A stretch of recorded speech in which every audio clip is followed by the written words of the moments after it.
Bonjour, bienvenue à Vision Cheval. Aujourd'hui, on est avec Caroline Blais. Caroline, on voudrait savoir, tu sais, on a toute une trousse de premiers soins, des fois qu'on achète, là, qu'il y a des petits kits déjà d'inclus. Mais qu'est-ce que souvent on doit avoir sans...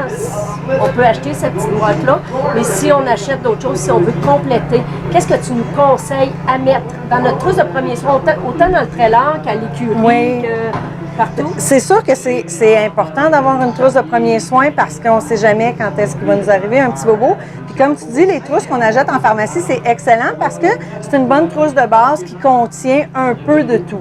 Alors, dans ta trousse de premiers soins que tu vas acheter de base, il va y avoir des pansements pour nettoyer, il va avoir des diachylons, il va peut-être avoir une paire de gants, il va peut-être avoir des petits rouleaux pour faire des pansements qui sont plus imposants, peut-être une attelle en triangle pour si jamais on se fait mal à un bras, il va y avoir des trucs comme ça.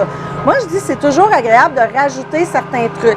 C'est le fun d'avoir une bonne paire de ciseaux parce que si on a une bonne blessure et qu'on a à couper le linge ou à déshabiller les gens, c'est difficile de déshabiller quelqu'un qui vient de se casser une jambe. Okay. Alors, là, je donne casser une jambe comme exemple. Là. Une bonne paire de ciseaux, ça, on peut acheter ça en pharmacie. Il y en a des gros, il y en a des plus petits. C'est vraiment pas très dispendieux et ça vaut vraiment la peine d'en avoir une paire. On peut couper des bottes avec ça. Okay. Si jamais quelqu'un se casse un pied et qu'on n'est pas capable d'enlever la botte, on peut couper la botte avec ça. Okay. Ensuite de ça, c'est toujours bon de rajouter dans notre trousse de premiers soins un petit gel pour se laver les mains parce qu'on n'a pas toujours accès à un lavabo, à du savon pour se laver les mains. Puis c'est important d'avoir les mains propres. Alors, un petit tube de gel, des gants. Souvent, dans les trousses de premiers soins, il va y en avoir déjà d'emblée, mais peut-être pas.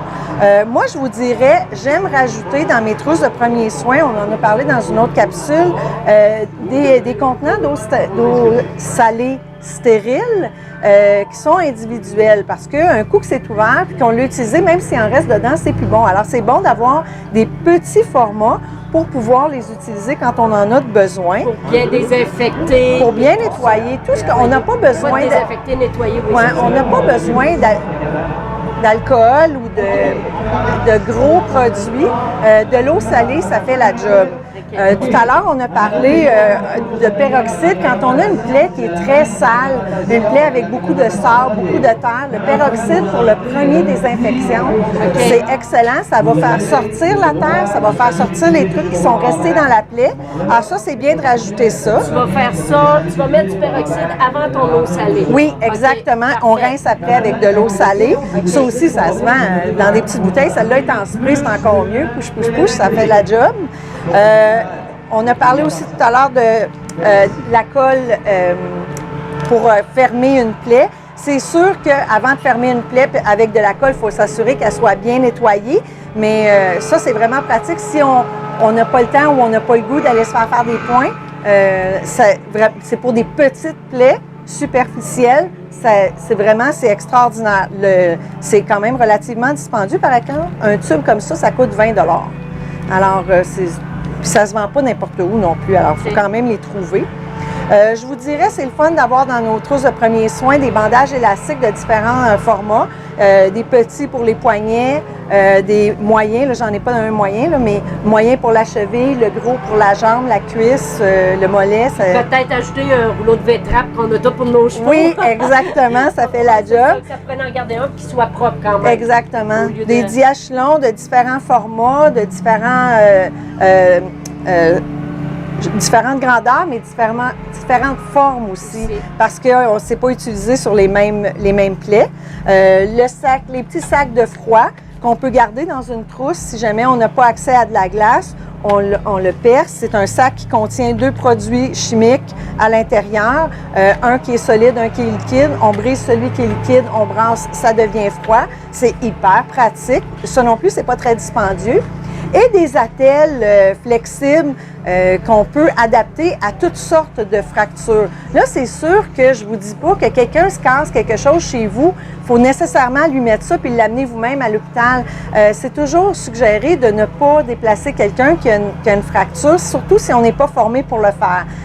Par contre, si ça nous arrive à notre chalet, très loin d'un hôpital, qu'il faut absolument le déplacer, bien, c'est agréable d'avoir ce genre d'attelle-là. Celle-là est comme un peu plastique cartonné. Elle se plie de différentes façons pour adapter à un pied, à un coude, à une jambe. C'est vraiment pratique. Et ça, là, ça coûte 10 $. Ça coûte rien. Ça vaut pas la peine de s'en passer. Ça vaut vraiment pas la peine de s'en passer si vous n'êtes pas sur le point d'appeler une ambulance pour venir chercher le blessé. Ça fait vraiment bien. Ensuite de ça, il y a ce genre d'attelle-ci, qui est une attelle qui est relativement rigide, mais qui est pliable. Moi, c'est celle-là que j'aime le plus. En plus, elle se coupe si jamais on a besoin d'en avoir un plus petit morceau au lieu d'un gros morceau. Alors, c'est quelque chose qui se vend aussi dans les boutiques spécialisées, mais dans les pharmacies, on en trouve. Alors, on l'ouvre comme ça et ça se déplie. On coupe la partie qu'on veut, on la moule à la partie qu'on a besoin. Pour un poignet, on pourrait juste en avoir la moitié ou le 2/3.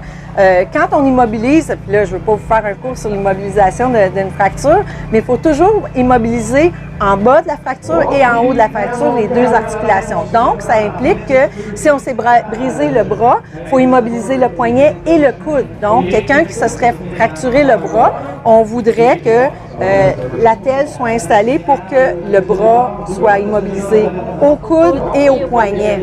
Mais dans le doute, vous savez, vous n'êtes pas sûr de qu'est-ce que vous faites, c'est mieux de rien faire, d'appeler l'ambulance, ils vont venir le chercher, puis eux, ils sont formés pour ça. Mais ça aussi, c'est quelque chose qui n'est pas très dispendieux, qui est facilement achetable, c'est pas très gros, c'est hyper pratique. Ça se coupe facilement avec des bons ciseaux. Wow! Des stéristrips, si jamais on a des petites plaies qui peuvent être fermées sans point.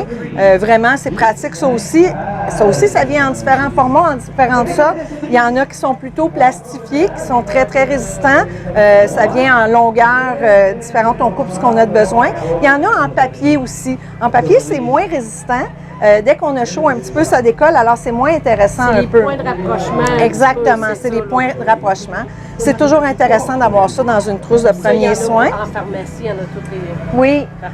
Puis je vous dirais, mon coup de cœur à moi, là, surtout l'été, quand on va au chalet et qu'il y a beaucoup de moustiques qui nous piquent, un bâton anti-grattage. Un coup qu'on s'est fait piquer, que ça pique, on a une démangeaison qui est désagréable. Une petite touche de ça. Bernadrine. Oui, ça se vend dans toutes sortes de différentes marques, mais ça se vend tout en bâton. On le dévisse, puis il y a une boule au bout. Il y a une petite boule, on roule la petite boule et c'est vraiment, ça soulage. Pour les piqûres. Là. Oui.